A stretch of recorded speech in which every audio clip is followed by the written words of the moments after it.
Akbarnama was written by Akbarnama Abul Fazal साहब की लिखी हुई तसनीफ है। Who was the first Muslim musician in subcontinent. अगर सब कॉन्टिनेंट के हवाले से देखा जाए तो बरसगीर में उस वक्त मुसलमान थे, वो कल्चर और आर्किटेक्चर्स इनमें माहिर वो जो उनको सलाहियतें थी, और उस हवाले से जो मुगल हुक्मरान हैं उनका दौर हुकूमत भी यादगार है। तो सवाल ये पूछा हुआ था कि who was the first Muslim musician in subcontinent, वो थे अमीर खुसरो साहब।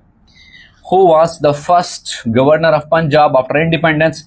इंडिपेंडेंस के बाद पंजाब के पहले गवर्नर फ्रांसिस म्यूडी साहब हैं। उसके बाद 1965 वार 1965 की जो जंग है, war lasted for how many days, कितने दिन तक ये जंग जारी रही थी।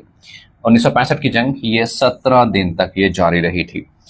The latest member of SAARC, SAARC का जो लेटेस्ट मेंबर जिसने रिसेंटली सार्क को ज्वाइन किया है वो अफगानिस्तान है। 2007 में इसने ज्वाइन किया था।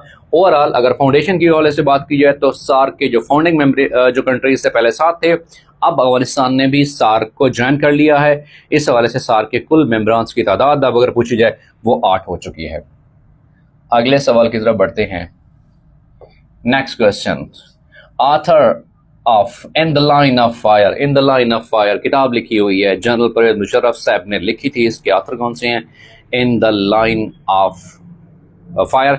और अगर कंट्रोवर्शियल योर्स से किताब लिखी हुई है, controversial yours, controversial yours, Shoaib Akhtar की किताब ये लिखी हुई है। शोएब अख्तर साहब पाकिस्तान के अजीम कौमी फास्ट बॉलर शोएब अख्तर साहब उनकी लिखी हुई किताब है कि कंट्रोवर्शियल योर्स। और in the line of fire किसकी लिखी हुई किताब है? जनरल परवेज मुशर्रफ साहब की लिखी हुई ये किताब है। उसके बाद है कि Hamza Shahbaz is the chief minister Punjab. उस वक्त चूंकि हमजा शहबाज थे वो 19th चीफ मिनिस्टर पंजाब थे।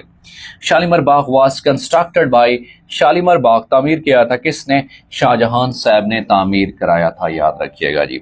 उसके बाद है कि who has become the first Pakistani to win the Grammy award. Arooj Aftab साहबा जो है इनको ये अवार्ड मिला था।